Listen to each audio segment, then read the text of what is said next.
Welcome back to the Be a Man podcast, where we encourage men to be better men. Let's get into it.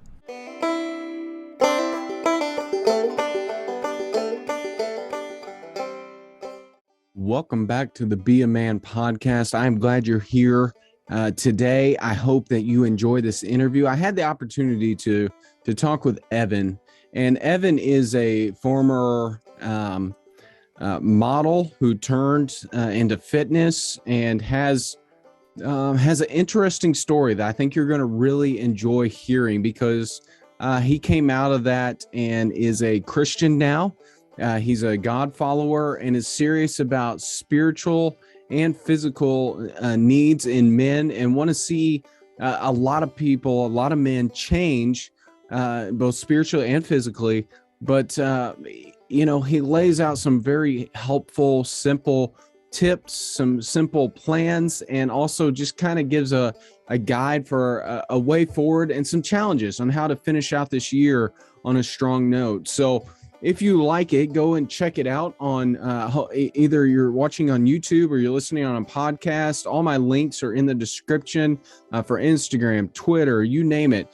YouTube, do me a favor, go subscribe, hit that little bell so that notifications come up when we have a new episode. And there's going to be 2 weekly, one on Tuesday and then one on Thursday.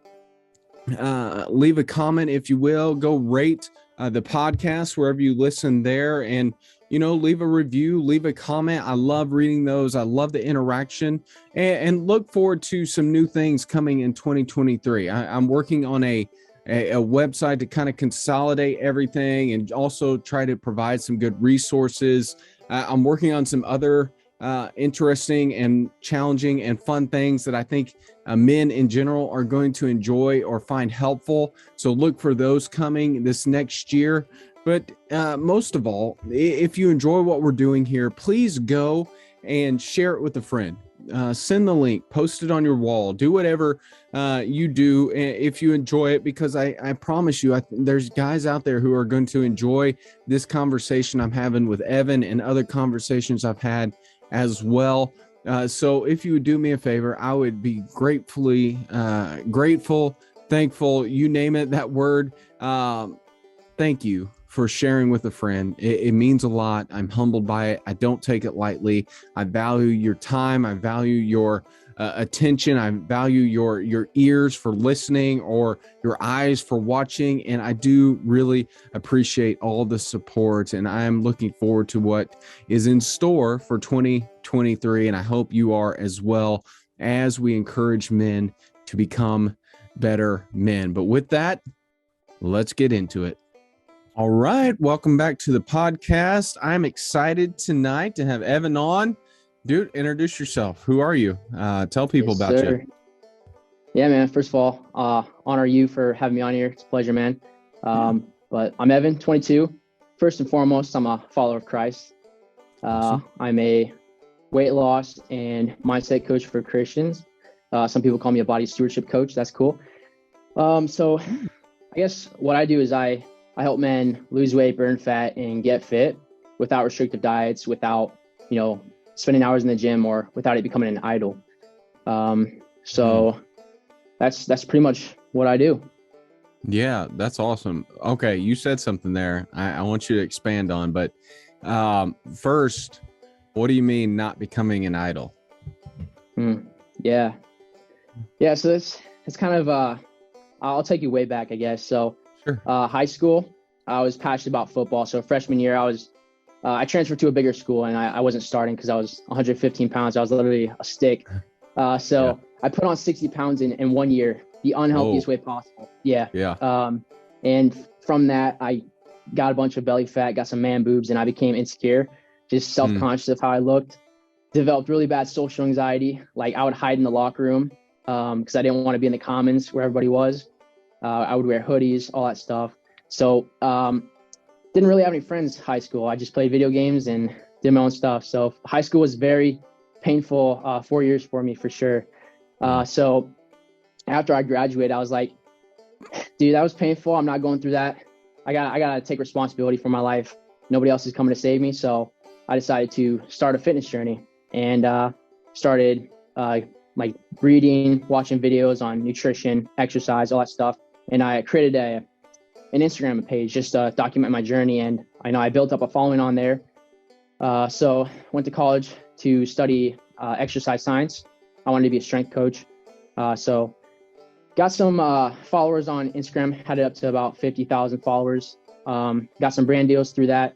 And my body was an idol. Like fitness was an idol for me. It was all vanity. And I got into modeling too. So I got signed with a modeling manager sophomore year of college at the University of Iowa. 2 weeks in, I went on this modeling trip, and it caught my attention. And when I was there, I was like, doing my own thing and then like, it just like, I don't want to do what society tells you to do. Like go to college, get a job, start a family, retire at 60. I was like, I'm going to take the risk while I have this chance. So I called my mom. I was like, I'm dropping out. And she's like, you sure? I was like, yep. Got back on Monday, went to the office, dropped out of college and got my personal trainer certificate, started my business, started training. And then my modeling career started picking up. So I moved down to Florida for that. And that was right when, I don't want you to get censored or anything, but the whole thing went down in 2020. Yeah. Well, at least you were in Florida. And Yep. So that went down. And then I got out of a 2-year relationship too. So I went down to Florida to model. Okay. I was super depressed, in a bad mental state, bad environment too, because the modeling industry, it's partying, alcohol, weed, all that stuff. So I got hooked on all that stuff. And so I got signed with a top agency down in Miami. And then I started binge eating because my mental health got really bad. So in a matter of a month or so, I put on like 25 pounds, got really out of shape. And obviously if you're model, you can't model anymore. So I was like rock bottom. The only thing I had going for me was like business knowledge. So I attended a business seminar. And I didn't know that the people that are putting this together were faith-based entrepreneurs. And, they told me their testimonies, they all struggled with, they had money, they had the body, they had the woman of their dreams, but they're still missing something. And that's when it clicked for me. It was like, I was trying to fill this God-sized hole with all these things that didn't matter, like vanity. And the thing that I was missing in my life was a relationship with God. So the second day of the event, I actually got baptized, February 23rd, 2021, became a follower of Christ. So, and then from that, so to answer your story, without it becoming an idol, it was like fitness became an idol for me. It was all about the looks. It was all about my ego, lust, going off topic here, but the modeling industry, it's not a good industry to be in if you're a Christian or you just you have morals and stuff. But so what I do now is I share my story so people don't go down that path of, making fitness an idol. And I basically show you that you can be fit and you can be faithful at the same time. It's a God honoring lifestyle. Like the abs, that's just a byproduct of living a healthy lifestyle and honoring God. So right now that's really cool. I mean, it sounds like you were at the bottom at some point in that journey, and now God brought you back, and now you're able to make a difference. And that's really cool. I mean, that's part of why I started this whole channel in some ways, is that I wanted to give guys like you a platform to share your story, because there's other guys out there who are going through what you went through, and they're looking for something to like give them hope or give them a way out. And your story is exactly what they need to hear, because they're trying, like you just said, to fill that hole with something that's just going to fade. I mean, it's just not going to last. And I think a lot of guys are trying to figure out that balance because Paul talks about how bodily training is of some value, but spiritual things is of ultimate importance. And I think we can't miss that bodily training is important, though. And I wonder how, now that things have shifted for you, God is first. You're still committed to fitness, obviously. Guys, go check out your channel. They're going to see that. How do you balance those two now? Like, how does that look for you in your mind? Yeah, so I think first and foremost, it's a heart issue. Like when we want to get fit, it's like, for looks, maybe, you want to impress some girls or something. But for me, is like, I help people shift their motivation sometimes it's going to start off like something selfish, but once you get on that journey, once you get going a little bit, you realize that it's not about me. It's about other people. Because like for me, it's about serving better and shining brighter for the glory of God. Right. If you're fit, if you're healthy, you're going to shine your light and you're going to give God glory. And if you're healthy, you're effective, you can serve better in the community and you can just be a better witness as well. Yeah. So that's really good. I don't think people think about that side of it very much. How fitness helps you serve others. I don't think that's a common thing that's taught very often, but there's a lot of truth there. I got back into it about 3-4 years ago. Kids, college, all that kind of stuff, jobs. It just wasn't a priority for a long time. And my family was going through some heart things, my grandpa, my dad, and just kind of was a wake up call. You know what I mean? And I was in dealing with some serious things. And there was just this mental fog all the time, and weightlifting took care of that. And now I do it a lot to serve my family, my kids, all this sort of thing. But also just the mental side of it, it just brings clarity. That fog lifts away when I'm down there, in our basement lifting.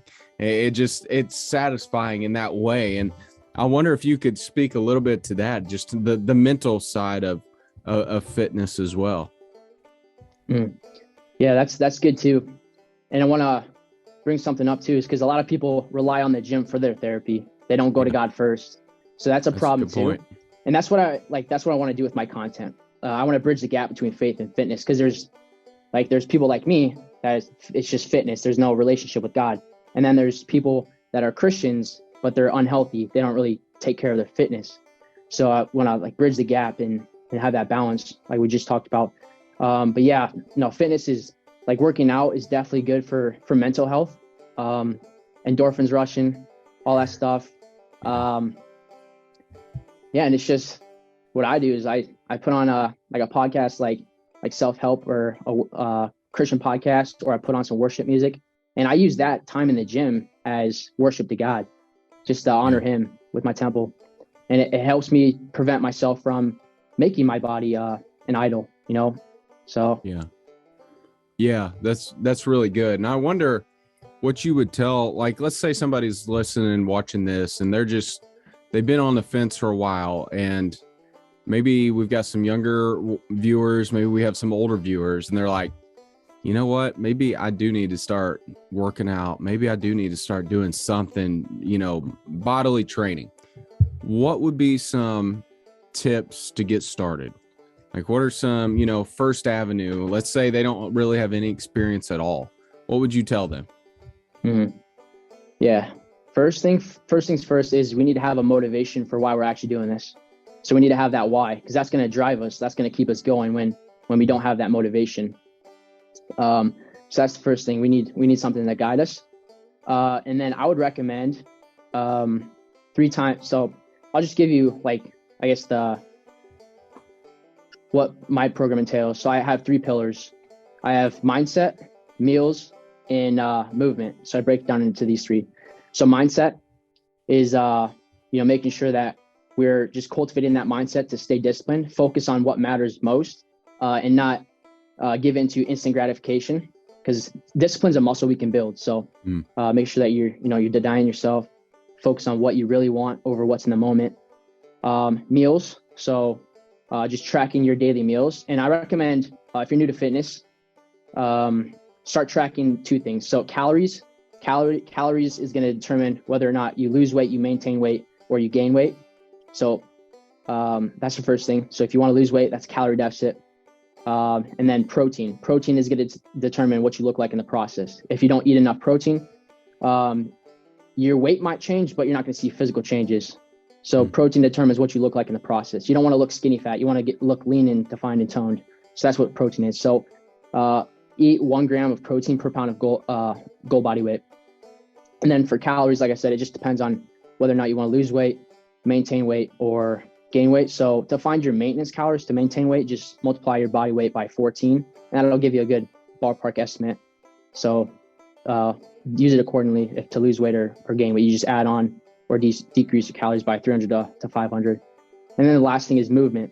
So the easiest thing we can do every day is we'll go for walks. So I recommend getting more than 7,000 steps daily. And then as men, we need to be strong. So we need to be in the gym doing strength training. Don't go to the gym to do cardio. I see too many men do that. You don't need to do the elliptical, the Stairmaster, the treadmill, any of that stuff. Cardio is for outside the gym.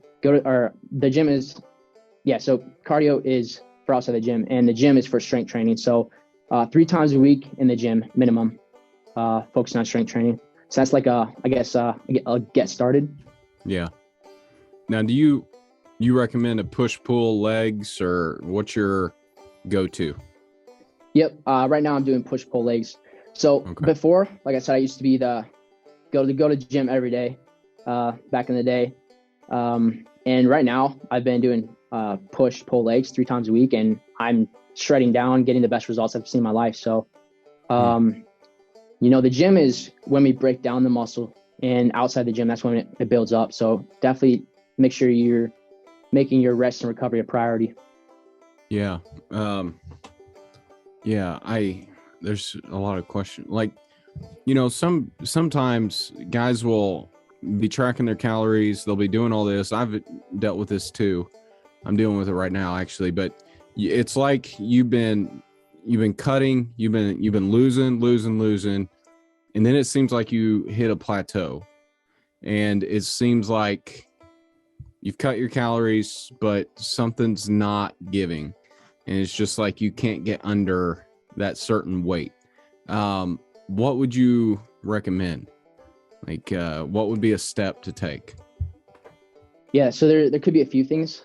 First thing is maybe, you're not tracking accurately. That could be a thing too. That's true. Because the labels, the FDA allows 20% above or below on their calories. So that's a lot. Yeah, that's crazy. So make sure you're tracking accurately as best as you can.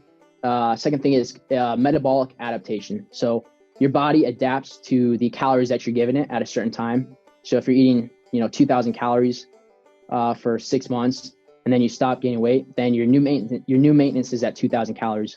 So then you have 2 options. You can either keep cutting your calories lower and lower and lower, or you can reverse diet, where you basically speed up your metabolism again by slowly upping your calories, and then to where like you're just gaining weight again. So that's the option. I think I said 3 options, but yeah, that's what I would recommend. I think, it's either you're not tracking accurately or metabolic adaptation, or sometimes it could be like water weights masking it. So some people are impatient. All right. So here's the thing too. Don't say you plateau unless you're actually staying the same weight for at least 2 weeks. Yeah. So yeah. Sometimes the water weight masks for plateauing. Sure. Yeah. And I mean, I guess there's lots of supplements and stuff out there too. And I'm just shooting a bunch of stuff at you because I get asked this kind of things, and I'm curious myself a lot of times. I've done some research, but it's nice when you have somebody who's kind of been in that world and they know a lot more than what you know what I mean? And a lot more than I do. And guys will listen to this and, they hear about this, thing to take, or this thing. You've got, protein, you've got creatine, you've got other add-on supplements out there. Are they worth it? Are they not? Or does it just depend on your goals? I would say they're not worth it. I mean, the only supplement I would recommend is creatine. Take 5 grams daily, but the only time you would need a protein supplement is if you can't get your your actual protein with real food. And that's the thing too, is like, you don't need supplements. First things first is you need to make sure that your training is a priority. You got your nutrition in check, your rest and recovery. You can make incredible gains without supplements. The only thing I'm taking right now is creatine. Yeah. Okay. That's good to know, because you get fed stuff all the time, and it's like, man, what do I believe? What do I trust here? And it's interesting, and it's just questions I have too. But I'm trying to think of other questions I have that have been on my mind lately. And one of them is, like, me personally, and I know other guys, they get to a point where they're lifting and it's like they just get stuck, and it's like they can't push beyond that limit for some reason. Like, let's say bench press, you get up to 250 and you've been doing it for a couple of months now, and it's like you just can't get past that mark. What are some things you would recommend to somebody? Yeah. So, fully transparent, my specialty is weight loss. But to answer that question, some people actually see, break that plateau by taking a week or two off, which is crazy. Just, because the central nervous system, that's impacted the most, and that needs to recover, and that takes a while. Other thing you could do is switch up the exercise. So maybe you're doing a dumbbell press instead of whatever you just said, regular bench press. Bench press, yeah. Yeah. Or different exercises for different body parts, because bench press you're using your chest, your triceps, your front delt. So maybe one of those are lacking. Yeah, that makes sense. Yeah, that makes sense. Well, I'll bring it back to weight loss. Do you think, because you hear these stories, like people will go over to Europe or something and they'll eat like the same exact thing that we eat here, and it's like they don't gain a pound, but here they do. Do you think there is something wrong with, or the added things in our food? There are things we should avoid as we're eating. High fructose corn syrup, that kind of stuff. You know what I mean? Yeah. No, I definitely believe that the food industry, the government in general, is not for us. They want us to be overweight. They want us to be lazy, because that's how they keep making their money. So I do believe that they are adding some stuff into the food that keeps us addicted, and that's just like unnecessary. Maybe it's more calories than we know. But yeah, I know other countries ban a lot of this stuff that the U.S. allows, which is crazy. Because like you just mentioned, hydrogenated food oil, or whatever it's called, that's not in ketchup in like Europe and stuff. So yeah, a lot of like vegetable oil, a lot of seed oils are not allowed in other countries, but they're everywhere in our grocery stores. I'm like, something's not right here. And I don't know what it is, but it's not right. Yeah, you're right. It's about the money. You're right. And I think there's maybe some addictive qualities to it as well. For sure. There's always, you're reading the labels and you're like, what is that? Like there's some, X whatever name at the bottom of the label, and you're like, what in the world is this? It's just, I wonder about that a lot of times, because it does seem like our diets, or what is pushed on us, like, I don't think it's right that McDonald's is a whole lot cheaper, than, some other restaurant. And it's like the worst thing for you. If you leave a bag of McDonald's in your fridge overnight and you take it out the next day, it looks nothing like food anymore. And I'm like, something's not right here, Yep. Yeah, no, it's crazy. I recommend, definitely reading food labels and going for the wholesome, like one ingredient foods, like eggs, chicken breast, like stuff where you actually, what it is. You don't have to just read through all the stuff you can't even pronounce and stuff. Yeah. I just to get personal, I'm down about 40 since March. And I had bulked up quite a bit because I was trying to hit some numbers. in squats and deadlifts that I really, really wanted to hit. And then it just kind of hit me where I was bulking a little too much. And so I started cutting. I've backed off way down. I've kind of hit that plateau a little bit here in the last probably month. It just seems like it's been really hard to get less than that. And I don't know, for whatever. I've never been a small guy, I would say. I've always been a bigger guy, even as a kid. But it's a challenge, and it's something I'm looking at more at is the food and what is in it and what is actually a little bit of the history behind it too. Like, what did people eat back in the day? Like, because you don't see them, you know, and our lifestyles are a lot different than it was back then too. Just our we're not going out. Not everyone's going out taking care of the cows or whatever every morning. You know, they're not doing that hard labor anymore. And it does, I think, have an impact on our culture at large because we're not as active as what we once were. And I mean, do you see that as a contributing factor to a lot of the health problems we have now? Yeah, definitely.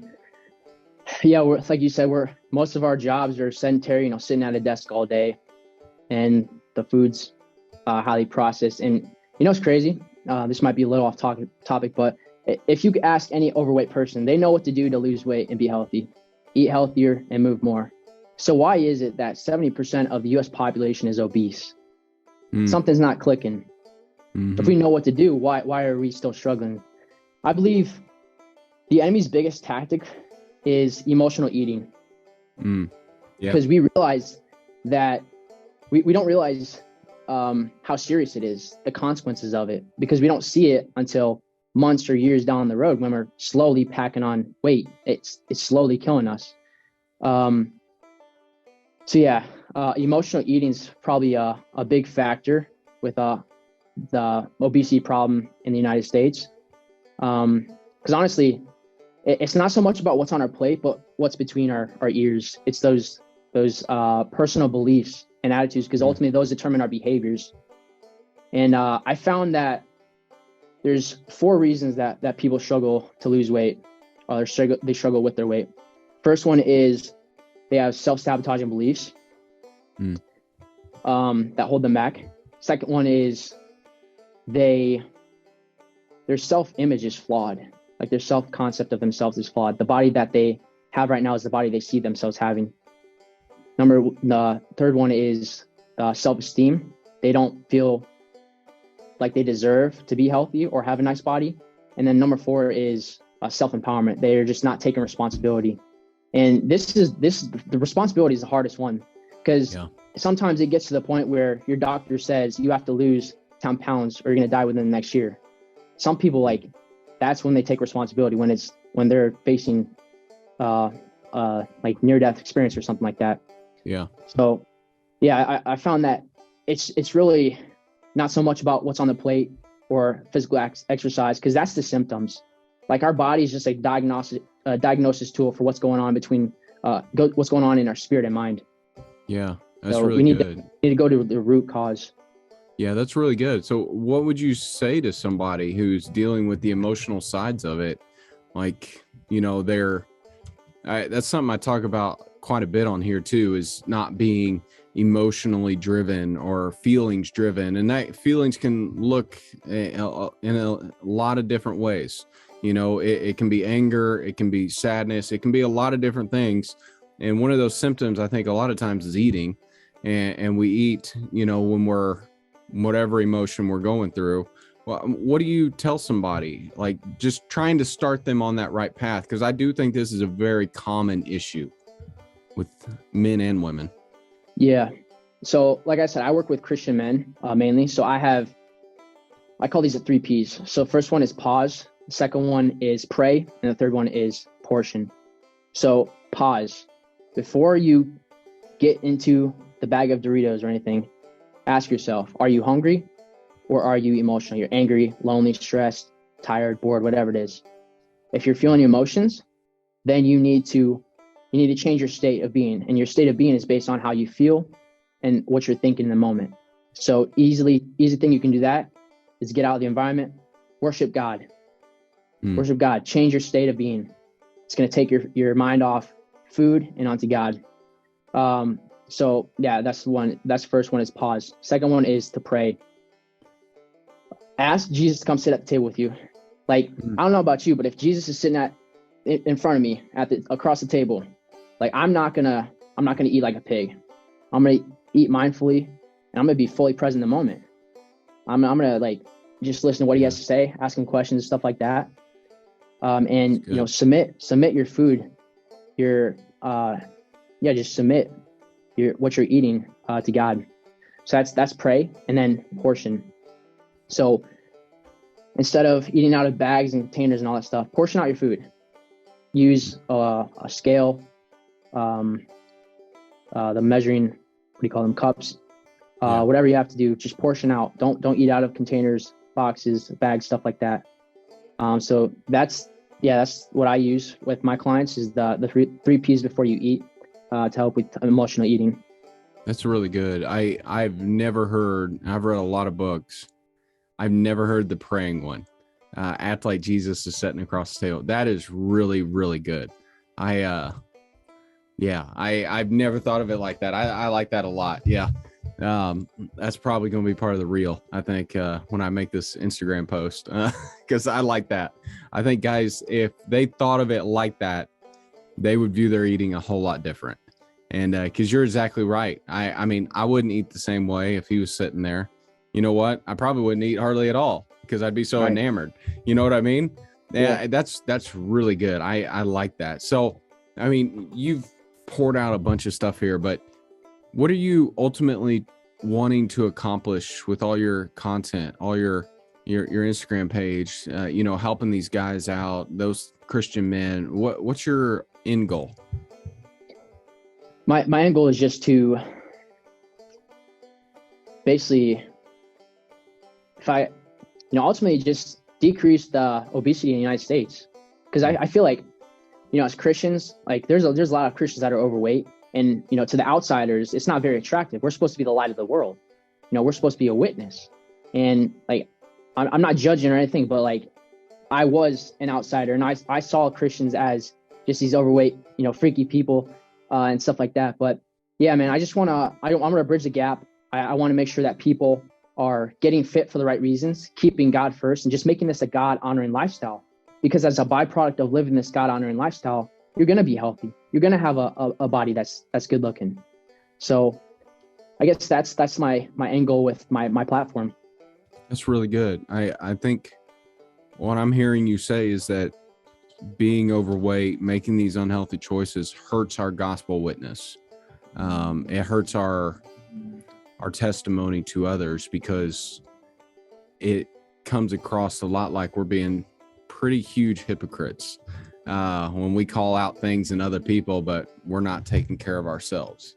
And that's a really good point. I think that's something that a lot of Christians need to hear. And I think maybe in parts of the country, it's not as bad as others, but definitely in the Midwest and in the South, probably too. I think that's a huge issue because Midwesterners like to eat. It's just kind of what we do. I'm in Illinois, so we're here.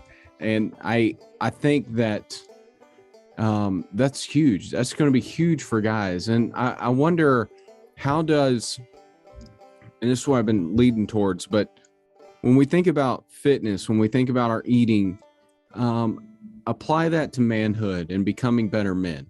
Like, how is that going to help guys out there as they're listening to this become better men? Yeah. So if I could describe man with one word, I think responsible. Being responsible for your life, yourself, and everybody in your domain of influence. So I feel like if you are leading by example, you are your best version of yourself. Because I believe fitness is like the gateway drug for confidence, first of all, because that's the first thing is you can actually see results right away. And that gives you that confidence boost. So you can be confident. You can use that confidence for other areas of life. And just being healthy, we're able to serve better. As men, we're supposed to be protectors. We're supposed to lead. We're supposed to provide. So yeah, man, I believe that fitness eating healthy, stewarding our body. Like I said earlier, so we can serve better and shine brighter for the glory of God. That's really good. Yeah, I like that a lot. And I something else I've been thinking about here as you've been talking, and your story is really, really cool. And I really, that's one of the things I get really encouraged about these, interviews and sit downs, one-on-one conversations, that I get to hear other guys' stories, and everybody's is unique. In some way it's unique, and it's just really encouraging to see where people have come to where they are now. And I wonder if there's guys out there who are, they went through some of the stuff you went through in high school. They're struggling with their image or where they may fit in the world, and all those types of things like that. What would you tell them? What would you encourage them to do? I would encourage them to get more in the Word, because the world's going to set all these standards for you. They're going to tell you how you should look, what you should do, and all that stuff. But if you spend more time in the Word, awesome. You're going to set your life up on the right path, and ultimately, it's what God says about you. So, oh, that's good. I'm glad you said that. That's awesome. Yeah, I 100% agree with you, and I'm glad that you're doing what you're doing. And if people want to find you, where's the best place to contact you? Maybe they have some questions, or they need some kind of coaching or something like that. Where can they find you at? Yep. So my Instagram handle is RippednRighteous. So ripped and then N righteous. Okay. I'll put that in the descriptions too, but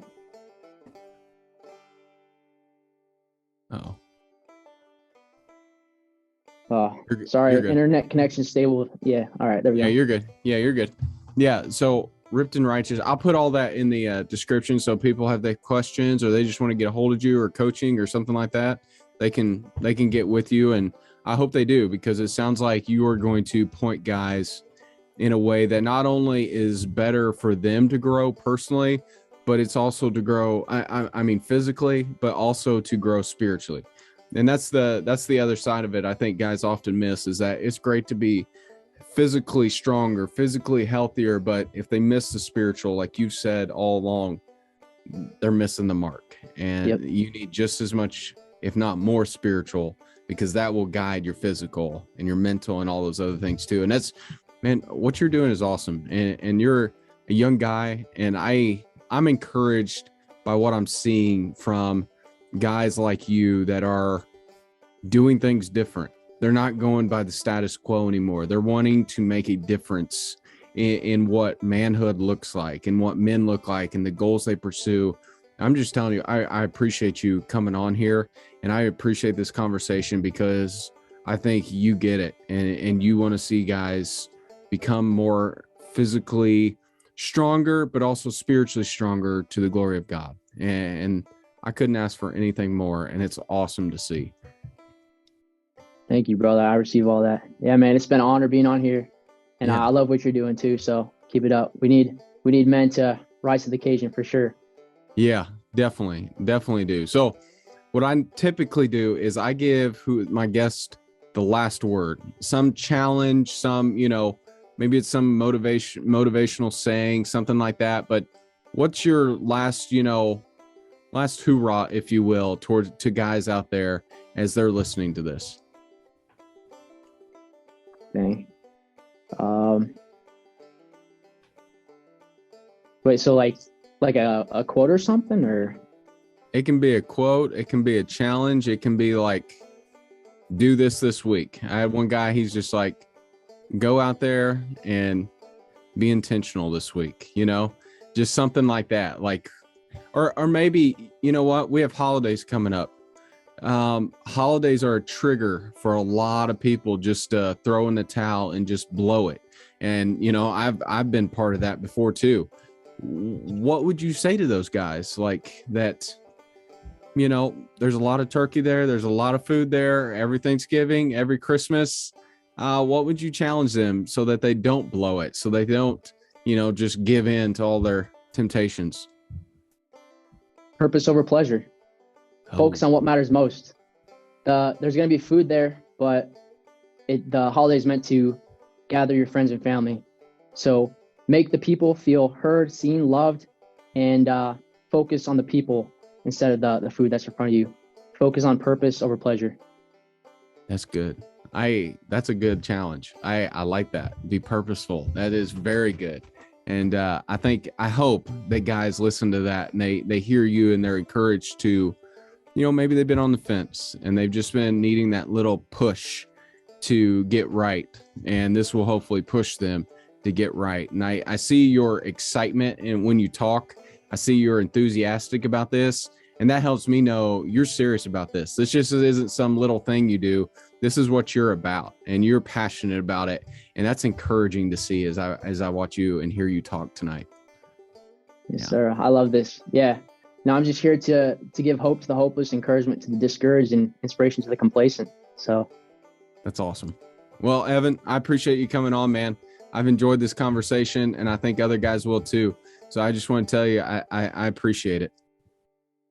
Same, man. Honored you again for having me on here.